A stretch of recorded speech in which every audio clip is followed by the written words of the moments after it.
Hello students, welcome to your social science class. Students, in today's class we learn about our constitution.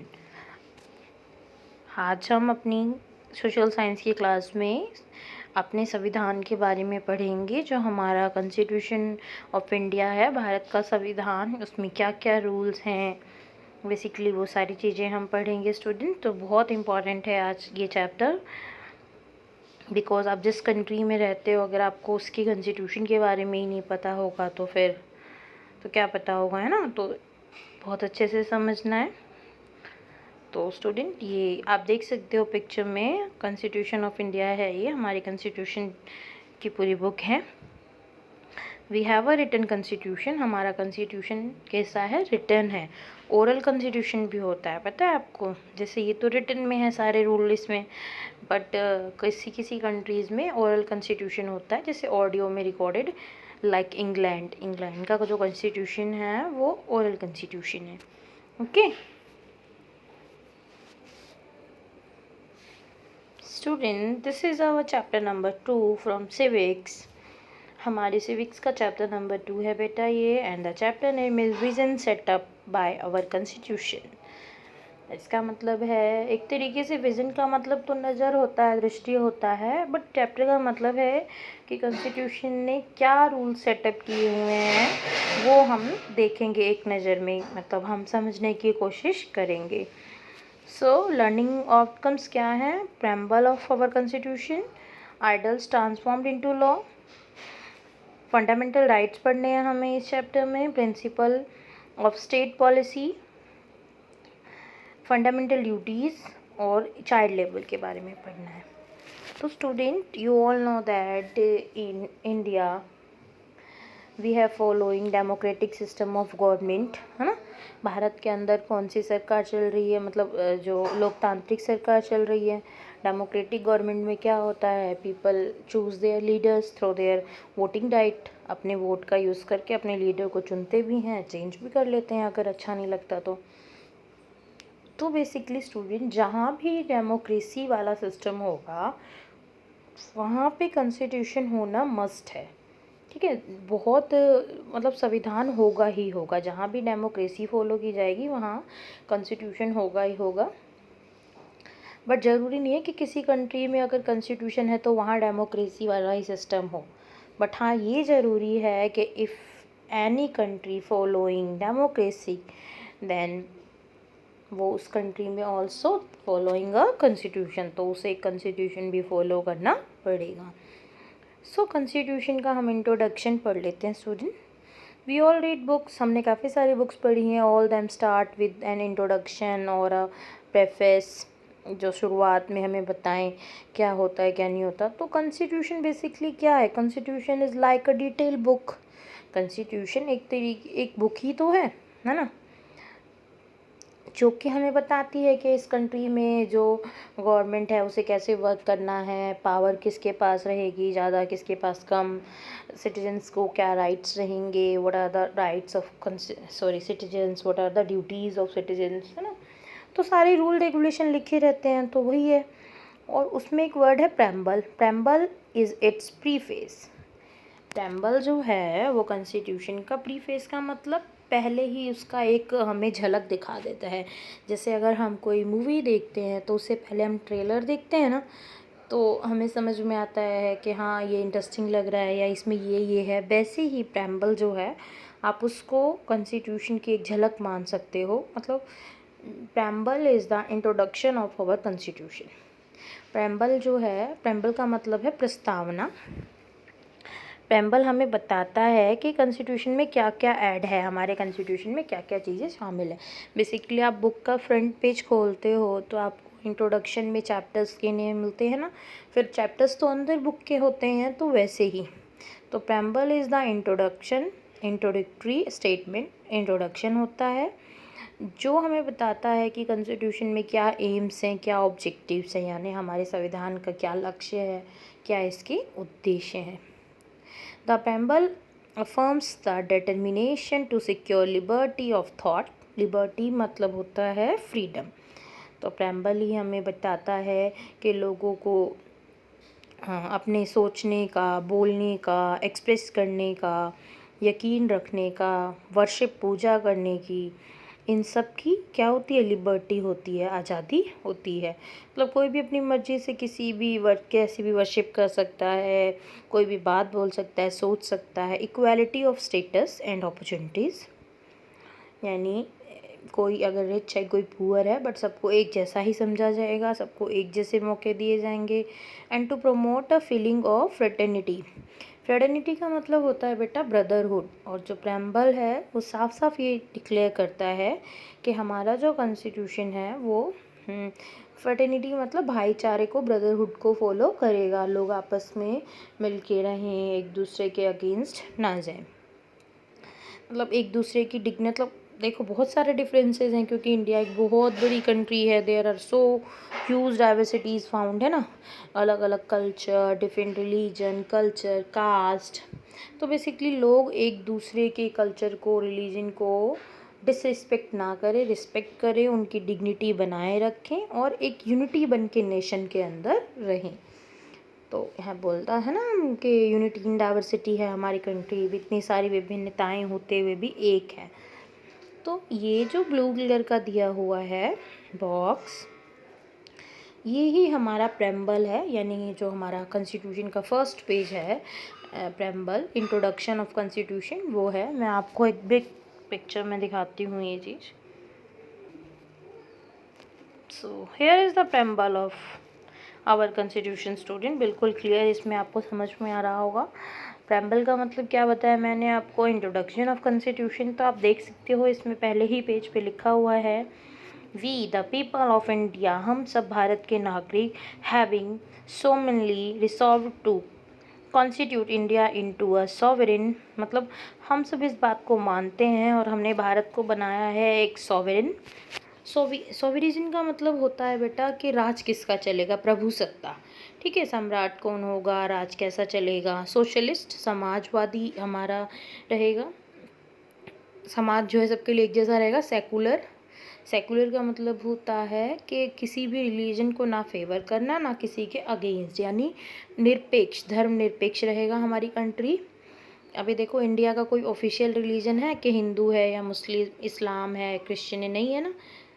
बहुत सारे religion एक समान रखे गए हैं, तो ना ही जो कॉन्स्टिट्यूशन और गवर्नमेंट होगी किसी भी रिलीजन को फॉलो भी नहीं करेगी और ना ही किसी के अगेंस्ट वर्क करेगी, अगर जब तक कोई लॉज को ब्रोक नहीं करता तब तक। डेमोक्रेटिक रिपब्लिक, लोकतांत्रिक सिस्टम रहेगा। और रिपब्लिक का मतलब क्या होता है, गणतंत्र होता है। किसका रूल चलेगा, जनता का रूल चलेगा, रूल ऑफ पीपल। तो ये सारी बातें सिक्योर करता है अपने सिटीजन्स के लिए। और उन्हें क्या क्या देगा, जस्टिस। जस्टिस का मतलब है न्याय, किस किस फील्ड में, सोसाइटी में, यानी सब बराबर होंगे, चाहे कोई रिच हो पुअर हो। इकोनॉमिक, अभी कोई लो कास्ट का है, हाई कास्ट का है, अमीर है गरीब है। पॉलिटिकल इक्वालिटी, पॉलिटिकल जस्टिस का मतलब सबको राजनीति में भी समान अधिकार। लिबर्टी होता है फ्रीडम, तो सबको बोलने, थॉट सोचने की, एक्सप्रेस बोलने की, बिलीफ यकीन रखने की, वर्शिप पूजा करने की आज़ादी सबको होगी। इक्वालिटी का मतलब होता है समानता, equality of status and opportunity, सबको समान, मतलब एक जो रिस्पेक्ट है दी जाएगी, सबको एक जैसे मौके दिए जाएंगे। बेसिकली समानता, मतलब ऐसा नहीं है कि किसी के फेवर, कोई रिच है या हाई क्लास का है, हाई रिलीजन का है तो उसको ज़्यादा प्रेफरेंस दी जा रही है और अदर को कम नहीं।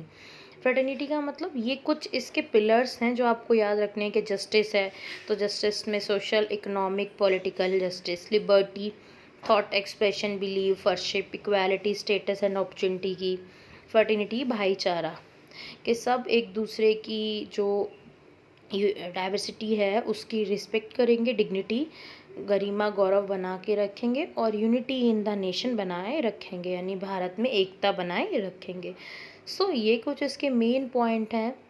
हमारा कॉन्स्टिट्यूशन जो असेंबली थी, जिसने कॉन्स्टिट्यूशन बनाया था, वो कॉन्स्टिट्यूशन असेंबली होती है बेटा। उसने ये कॉन्स्टिट्यूशन लॉन्च कब किया था, हमारा कॉन्स्टिट्यूशन मतलब सॉरी बना कब था, 26 नवंबर 1949 को ये कंप्लीट कर दिया था बिल्कुल। तो 26 नवंबर 1949 को कंप्लीट हो गया था और इसको जो गवर्नमेंट थी उसने कॉन्स्टिट्यूशन के रूप में पास कर दिया था कि हाँ हम इसको मानेंगे और इसको लागू कर देंगे, देन और इसके सारे रूल्स को फॉलो करेंगे, कंट्री इसी पर चलेगी। Then after 2 month 26 January 1950 our constitution was enacted, हमारा संविधान जो है वो लागू कर दिया गया था, स्टार्ट कर दिया गया था। ओके तो आपको अपनी नोटबुक में जो कॉन्स्टिट्यूशन का प्रेम्बल है वो बिल्कुल अच्छे से ड्रॉ करना है, बना लेना ये, ठीक है स्टूडेंट। अभी चलते हैं चैप्टर की तरफ स्टूडेंट। ये वही है स्टूडेंट, आपको मैंने जो अभी प्रेम्बल पढ़ाया है सेम। तो अभी हम स्टार्ट करते हैं। The preamble of our constitution क्या है वो भी हम ऑलरेडी पढ़ चुके हैं।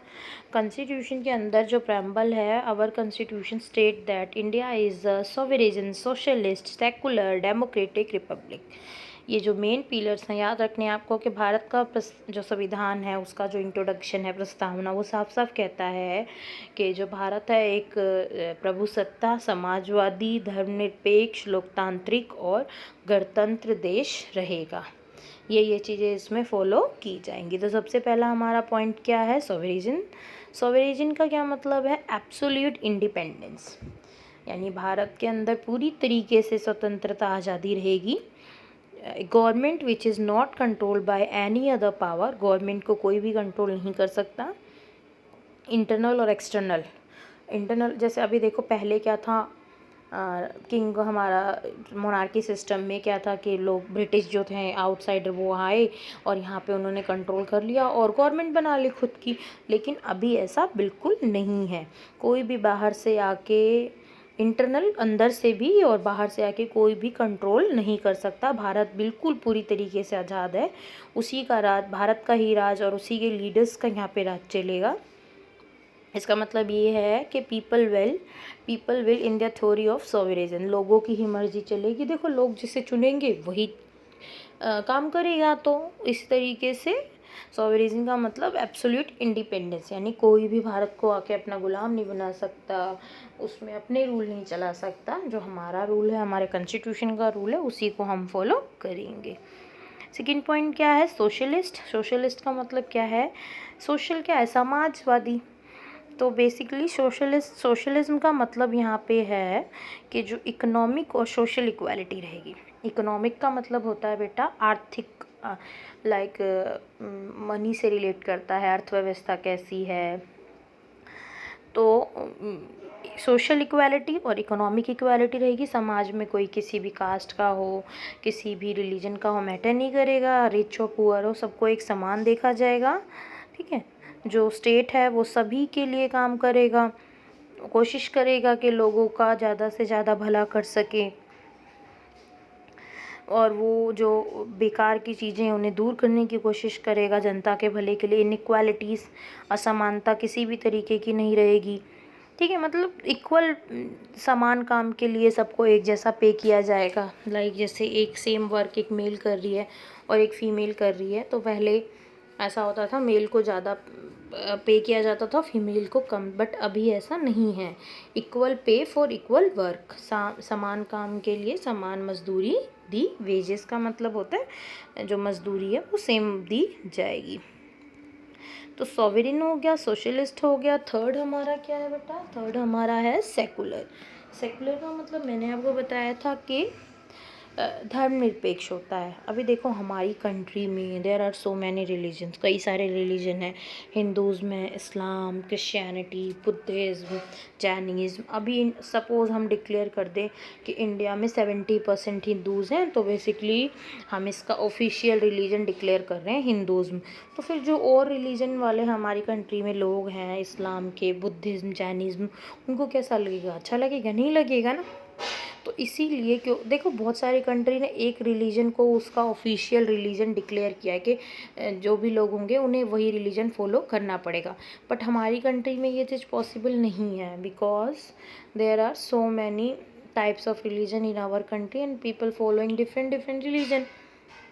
तो secular state is neither religious और इरिलीजियस। मतलब सेकुलर स्टेट का मतलब है ना तो जो राज्य है वो धार्मिक है और ना ही अधार्मिक है, यानी किसी भी रिलीजन को वो फॉलो नहीं करेगा। और ना ही किसी के मतलब किसी के साथ न्यूट्रल होगा और ना ही किसी के अगेंस्ट होगा। तो इंडिया एक सेकुलर स्टेट है, एनकरेज और ना ही किसी को एनकरेज करेगा ना ही डिस्करेज करेगा किसी भी रिलीजन को। तो गवर्नमेंट है और जो राज्य है वो किसी भी धर्म को ना तो बढ़ावा देगा ना किसी के अगेंस्ट बोलेगा। दिस हैज़ टू इम्प्लीकेशंस, दो बातें यहाँ पे मेन बताई गई है। Every individual is free to believe in any practice and any religion, कोई भी अपनी मर्जी से किसी भी रिलीजन को फॉलो कर सकता है। शी बिलोंग टू, जिससे भी वो बिलोंग करता है, ही और शी। पहली बात तो ये हो गई स्टूडेंट, क्योंकि देखो अगर सपोज़ मैं हिंदूज़ में हूँ, हिंदू धर्म को मानती हूँ, हिंदू धर्म में मेरा जन्म हुआ, but I want to change my religion, मुझे अपना धर्म चेंज करना है, मैं बुद्धिज़्म अपनाना चाहती हूँ या जैनिज़्म अपनाना चाहती हूँ, तो मैं अपना सकती हूँ। उसमें गवर्नमेंट किसी भी तरीके का इंटरफेयर नहीं करेगा। तो रिलीजन जो है लोगों की पर्सनल चॉइस है, इसीलिए इंडिया को एक सेकुलर स्टेट डिक्लेयर किया गया था। दूसरी बात क्या बोल रहा है, the discrimination against any individual और group on the basis of religion, किसी के भी साथ धर्म के नाम पर किसी भी तरीके का भेदभाव, डिस्क्रिमिनेशन क्या होता है, भेदभाव नहीं किया जाएगा। ऐसा नहीं बोला जाएगा कि हाँ हिंदूज़ में हो तो ज़्यादा राइट्स दिए जा रहे हैं, पावर दी जा रही है, मुस्लिम है तो कम दिए जा रहे हैं, या जैनिज़्म है बहुत कम लोग हैं तो आपको कुछ नहीं समझा जाएगा। ऐसा बिल्कुल भी नहीं फॉलो किया जाएगा। तो इस तरीके से ये हमारे मेन पिलर्स थे कॉन्स्टिट्यूशन के। The foremost aspect of secularism is to separate religion from the state power. तो सेकुलरिज्म का मतलब यही है कि जो धर्म है वो राज्य से बिल्कुल भी जुड़ा हुआ नहीं है। राज्य का मतलब, स्टेट का मतलब आप इंडिविजुअल किसी स्टेट से ना ले बेटा, यहाँ पे स्टेट का मतलब एक तरीके से पूरी गवर्नमेंट है यहाँ पे, ठीक है। तो जो पूरा राज्य है वो, उसको धर्म से कोई लेना देना नहीं है लोगों के। राज्य जो है बिल्कुल ही अलग है, किससे, लोगों के धर्म से। This separation make it easy for a country to work on a democratic lines completely, क्योंकि यहाँ पे डिफरेंट डिफरेंट रिलीजन के लोग हैं, तो राज्य कभी भी लोगों के धर्म में इंटरफेयर नहीं करेगा, वो उनका अपना पर्सनल चॉइस है। इससे काम करना आसान होता है, वरना देखो किसी के फेवर में ज़रा सा बोल दिया तो बाकी वाले दंगे पे उतर आते हैं या चीज़ को नहीं समझते हैं। तो इसलिए तो फ्रीडम ऑफ इंडिविजुअल, सबको अपना प्रोटेस्ट मतलब अपने रिलीजन को फॉलो करने का, उसे प्रोटेस्ट करने का राइट है। किसी भी रिलीजन को अपनी मर्जी से लोग चूज़ कर सकते हैं। Most of the countries across the world have various religion group living in them. बहुत सारे देश ऐसे हैं जिनमें कई तरीके के जो रिलीजन हैं वो पाए जाते हैं, बहुत तरीके के धर्म को मानने वाले लोग रहते हैं। और उनमें क्या किया जाता है कि जो ज़्यादा होते हैं ना उनको ही आगे रखा जाता है, और उसी के जैसे अब सपोज़ कोई भी कंट्री ले लो, वहाँ पे जो इस्लाम धर्म के हैं, मुस्लिम जो लोग हैं वो ज़्यादा हैं और बाकी रिलीजन के कम हैं, तो जब नंबर के अकॉर्डिंग ही वहाँ का ऑफिशियल रिलीजन इस्लाम डिक्लेयर कर दिया। तो ये चीज़ हमारे इंडिया में बट नहीं है। ऐसा तो अगर हम देखें तो हमारे यहाँ पे तो मेजॉरिटी जो है वो हिंदुज़्म की है, हिंदू लोग ज़्यादा हैं।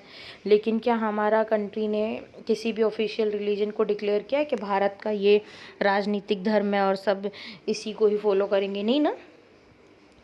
सो कोई भी मेजॉरिटी रिलीजन ग्रुप यहाँ पे नहीं है, किसी को ऐसी पावर नहीं दे रखी है, कोई भी अपनी पावर को ऐसे मिसयूज़ नहीं कर सकता है धर्म के नाम पर या लोगों के खिलाफ, है ना।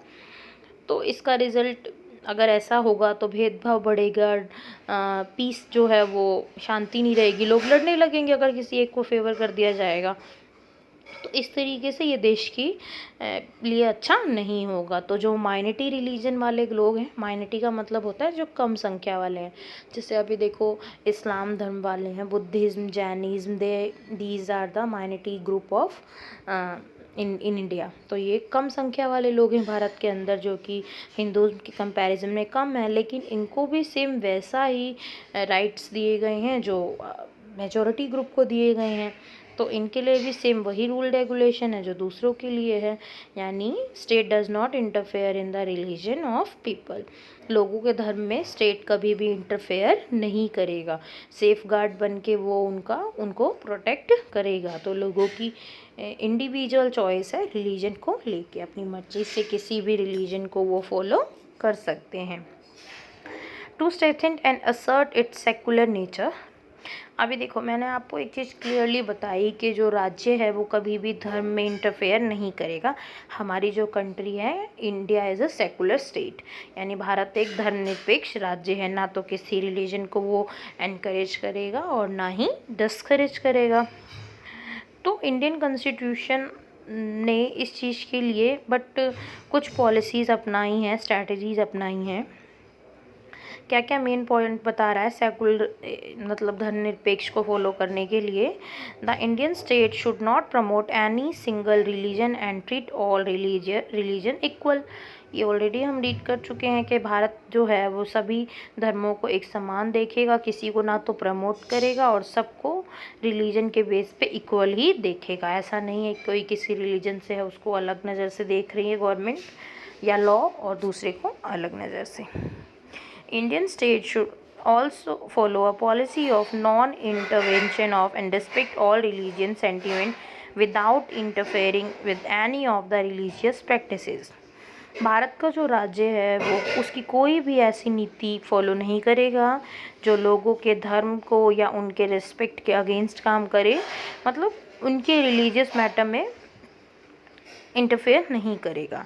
The Indian state should also a policy of intervention if. अब देखो ऊपर क्या बोला कि जैसे कोई किसी भी तरीके की वर्शिप कर रहा है, कोई भजन कर रहा है, कीर्तन कर रहा है, तो उसमें तो गवर्नमेंट इंटरफेयर नहीं करेगी। बट एक रूल है यहाँ पे, एक टाइम पे जो स्टेट है या जो लॉ है वो सॉरी बेटा, इंटरफेयर कर सकता है लोगों के रिलीजन में। कब? जब जो है लोग कोई ऐसा काम करे जो रिलीजन के नाम पे या कल्चर के नाम पे जो मतलब गलत शो हो, तब गवर्नमेंट जो है वो इंटरफेयर करती है। The Indian state should follow a policy of intervention if when and the need arise to support social and cultural growth. अगर किसी भी मतलब ज़रूरत पड़ती है कि किसी की संस्कृति बिल्कुल ख़त्म हो रही है और उसको हेल्प करने की ज़रूरत है तो गवर्नमेंट हेल्प करती है। फॉर एग्जांपल के लिए it may support a religious community to open a run its. जैसे सपोज़ कर लो कुछ सिख कम्युनिटी के लोग हैं और वो चाहते हैं कि उनकी पंजाबी या सिख जो लैंग्वेज है, मतलब पंजाबी लैंग्वेज, वो उनके बच्चे जो हैं वो सीखें, तो उसके लिए वो कोई स्कूल खोलना चाहते हैं, तो गवर्नमेंट ऐसे में उनकी हेल्प करेगी, एजुकेशन इंस्टीट्यूट उनके लिए खुलवाएगी ताकि वो अपने कल्चर को बचा के रख सके। The Indian state should ensure that any religious group does not dominate the other. Bharat जो है, जो भारत की सरकार है, जो रूल है, लॉज हैं, वो देखेंगे कि कोई एक धर्म वाला दूसरे धर्म को परेशान ना करे या उसको डोमिनेट ना करे, टीज ना करे। The Indian state should protect member of a religious group. Bharat की जो सरकार है वो सभी धर्मों के लोगों को प्रोटेक्ट करेगी, ठीक है। और चाहे कोई मेजॉरिटी हो चाहे माइनॉरिटी हो, ऐसा नहीं है कि जो संख्या में ज़्यादा हैं वो माइनॉरिटीज़ को कुछ भी कह सकते हैं या उन पे अपना ऑर्डर चला सकते हैं। तो सभी मेंबर्स को एक जैसा प्रोटेक्ट करेगी। तो ये हमारी सेकुलर पॉलिसी थी स्टूडेंट। रिलीजन की जो धर्मनिरपेक्ष राज्य है भारत, वो कैसे कैसे काम कर रहा है ये पढ़ा हमने। आगे हमारा क्या है? डेमोक्रेटिक। डेमोक्रेटिक का मतलब क्या है? लोकतांत्रिक, वही डेमोक्रेसी फॉर्म है यहाँ पे। तो डेमोक्रेटिक कंट्री है ना India. Democratic is generally referred to as the government of the people. Democratic का मतलब क्या है? कि लोगों की सरकार, by the people and for the people. ये एक स्टेटमेंट है जो अब्राहम लिंकन ने दी थी डेमोक्रेसी के लिए, अमेरिका के थे, कि जो सरकार है, लोकतांत्रिक सरकार है, वो लोगों की सरकार है, लोगों के द्वारा बनाई गई सरकार है ना। लोगों की ही है, उसमें लोग ही हैं, लोगों ने ही बनाई है और लोगों के लिए ही बनाई है। तो इस तरीके से इसका मतलब क्या है? जो गवर्नमेंट है इलेक्टेड बाय द पीपल, लोग उस सरकार को चुनेंगे। It is responsible and accountable to the people. और वो जो चुनी हुई सरकार है वो लोगों के लिए ही काम करेगी, उनके लिए ही जिम्मेदार होगी, मतलब जिम्मेदारी उनकी लेगी। तो इंडिया के अंदर जो गवर्नमेंट है वो चूज़ की जाती है तीनों लेवल पे, लोकल लेवल पे, स्टेट लेवल पे और यूनियन लेवल पे। कौन से सिस्टम से? Universal adult franchise. Universal adult franchise का मतलब क्या है? Right to vote for everyone, यानी भारत में जो हर लेवल की गवर्नमेंट है, चाहे स्टेट की हो या सेंट्रल गवर्नमेंट हो, वोटिंग राइट के जरिए लोग जो है चुनते हैं। रिपब्लिक का मतलब क्या होता है? लोक, जो हमारा गणतंत्र है, यानी रूल ऑफ पीपल, यानी एक कॉन्स्टिट्यूशन होगा, लोग जो है अपने वोट का यूज़ करेंगे और अपने लीडर को चुनेंगे। तो India is a form of government where the power is exercise by the representative elected. इसका सिंपल सा मतलब है, रिपब्लिक का जो सरकार का एक ऐसा रूप है जिसके अंदर जो पावर होगी जनता ने जिसे चुना है उसके हाथ में होती है। हमारा जो प्रतिनिधि है, रिप्रेजेंटेटिव है, उसके हाथ में पावर होती है, डायरेक्टली और indirectly by the citizen of a country. अब उसे कौन चुनता है? हम ही चुनते हैं, चाहे वो डायरेक्टली चुने चाहे इनडायरेक्टली। सपोज़ देखो, एमएलएज और एमपीज़ को तो हम चुनते हैं, बट जो हमारा प्रेसिडेंट है उसको हम डायरेक्ट नहीं चुनते ना, उसको हमने जिनको चुना है लीडर्स को वो मिल के चुनते हैं। तो एक तरीके से प्रेसिडेंट को चूज़ करने में हमने कैसा रोल प्ले किया? इनडायरेक्टली। एग्जाम्पल की वही है, प्रेसिडेंट जो है head of the democratic country, हमें जो देश का मेन मुखिया माना जाता है उसे प्रेसिडेंट को माना जाता है। प्रेसिडेंट को also known as the first citizen of the country, पहला नागरिक भारत का वही माना जाता है, देश का रूल उसी के नाम पे चलता है। तो उसको जनता थोड़ी चुनती है, उसको तो जो जनता ने जिन लीडर्स को चुना है वो मिलकर उसको चुनते हैं स्टूडेंट। तो इस तरीके से हमने जो मेन हमारे कॉन्स्टिट्यूशन के पिलर्स थे या मेन जो थे टॉपिक्स वो हमने पढ़े हैं स्टूडेंट। आगे और रूल्स जो हैं हम वो नेक्स्ट क्लास में डिस्कस करेंगे। Thank you.